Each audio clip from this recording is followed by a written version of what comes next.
So, the early years of collecting swords. I started back in about 1999. Was when I first had the burgeoning interest in pretty much everything medieval, and I was really wanting to buy everything I could get my hands on. I was a high school student at the time. Money was tight, so I would spend the minimum amount of money to get a sword. So I'll show you the first sword that I bought. It is a Claymore, kind of. Um, it is stainless steel. You can see it's got some rusting on it here. I haven't taken great care of it because it's kind of a crappy sword. It has one of the telltale items to know that you're getting a really crappy kind of flea market style sword, and that is this amazingly crappy leather sheath. You'll see these type of things come with crappy, poorly made swords all the time. It is stainless steel, like I said. It's really poorly constructed. You can see by how offset the handle and the crossguard is that it is really poorly constructed. Same thing actually with the pommel right here. It's really something awful. Yeah, not the best sword.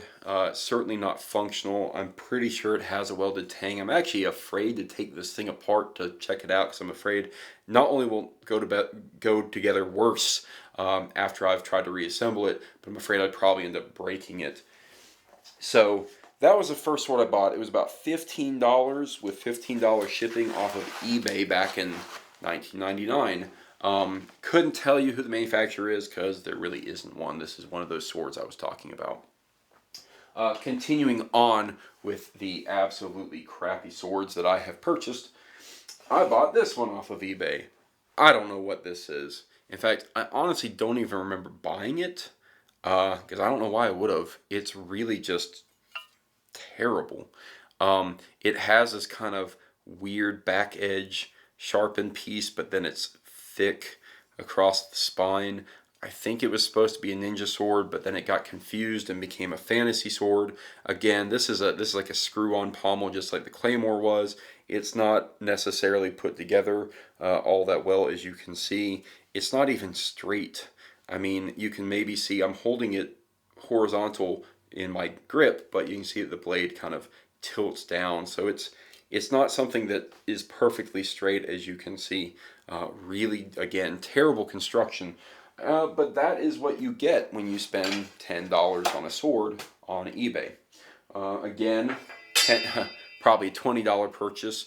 I don't, again, know what this is supposed to be. It's obviously stainless steel. Look how poorly constructed the tip is here. It's really terrible. This is a single edge for whatever reason. I think it's supposed to be mildly Asian in design, I guess, was supposed to be intent, kind of like a katana, straight-edged ninja sword.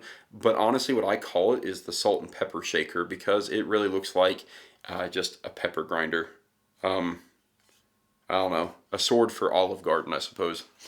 So those are some of the crappy swords I purchased.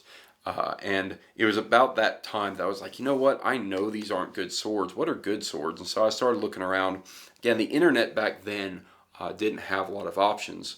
So I began to go to like Renaissance festivals and try to find things there. And that's where I would come across some other varieties. But before I get to kind of the slightly better swords, I'll talk a little bit about decorative swords and swords I have purchased after I knew better. But I still wanted the sword for some reason. A good example is here. This is my Sting sword. I'm a huge Lord of the Rings fan. This is actually a United Cutlery sword. United Cutlery had the rights to make the official swords for Lord of the Rings. It is stainless steel. Obviously, it's got the nice inscriptions and everything on them, and it's fairly well made, and I have a sheath that comes with it, but it hangs on my wall.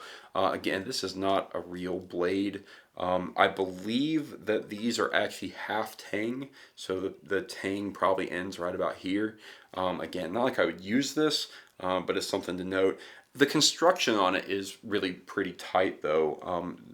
United Cutlery does a good job with their decorative swords of at least constructing them well, even though the material isn't all that great. Similarly, enjoying Harry Potter, I have the Sword of Gryffindor here. Again, this one is not an official one, I believe, and it really shows. I got it for $10 in an auction. I guess it's worth $10. Again, it hangs on my wall, kind of say, hey, I'm a nerd at heart, and I like things more than just strictly medieval weapons, even if they are very silly like this one. Moving on, I have a variety of other movie swords. I have a sword that is a crappy stainless steel replica from the Chronicles of Narnia movie, specifically Lion, the Witch, and the Wardrobe. I do have the Ranger Sword of Aragorn from Lord of the Rings. This one is, again, not an official one, so I got it for like $50 instead of $250. I have a really, really crappy rapier. This was actually a pawn shop buy. You can see I got it for about 20 bucks. Talked them down from 70. Somebody tried to sharpen it, and they didn't know what they were doing, so they really marred the blade. I've looked to actually try to find another blade to replace it with just so it would look a little bit nicer, but I've honestly given up on that. I just bought a new rapier instead, an actual good one. Let's see. I've also ended up with some really random swords like this one. I have no idea where this came from. I don't remember buying it. I don't remember it being given to me. It just showed up one day. And it's a cast hilt. It's got this really truly screw-on pommel. You can see where you just kind of throw in an Allen wrench and twist it. And it's got a little bit of decorative scrolling on the blade. But it is, I guess it's supposed to be ceremonial. I really am not certain. I do have some random decorative, like Templar swords that are overly ornate. This is actually one that is kind of a sister pairing to my friends. I bought them swords when they were my groomsmen at my wedding. So I got them decorative swords, and they were Templar swords because I could. I have this one, which is kind of a Celtic leaf blade style. This was actually given to me when I was a groomsman in a wedding for my cousin. It's, again, stainless steel. It's only really good for being decorative. Over here, I have a marteau sword. Listen. Yeah, that's how you know a sword is really well constructed, right? It's funny, though, because the blade actually looks decently okay. A little bit dusty here, but it's decently okay being a stainless steel, but you can see what's happened to the handle here over time. It's just gotten really terrible. Marteau are the, generally speaking, the expensive swords. This is the Excalibur sword. It was given to me by my cousin. He bought it actually in Spain when he was there. Marteau is based out of Spain, and he didn't want it anymore. He knew I collected swords, so he gave it to me. And I gladly accept anything that is a sword-like object, even if I can't use it. Being a big Legend of Zelda fan, I have a Master Sword. This one specifically has the red hilt because I like A Link to the Past, and the Link to the Past had a red hilt variant. And so, you know, being a nerd, I like these type of things. Again, stainless steel, not great. Certainly not functional. I do own one Kitray sword. This is the only one I ever liked. I liked it really for the blade design more than anything because it kind of starts out thin at the neck, very fantasy design, gets wide, and has kind of the hexagon cross section. It's got a little bit of a loose hilt. It's not the greatest thing ever, but I figured I'm going to own at least one Kitray, so this would be it. This is the only one I really liked. I don't remember the name of it. I think it's like the Sword of Valaria or something, but it's not the greatest thing in the world.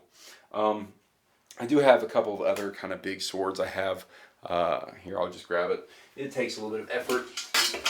This is the Dragon Slayer sword from the anime/manga called Berserk. Obviously decorative. This thing is very heavy. It is stainless steel.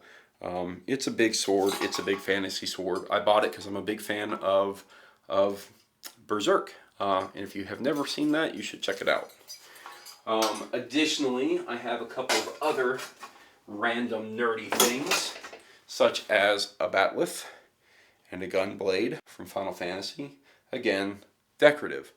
So when I'm buying these things, I am highly aware that I am buying something that isn't very good, and I am very, very, very cognizant of the price of the sword or the blade that I'm buying, because it's just not going to be worth it if I can't use it. It's just going to sit there. And I like to use the swords.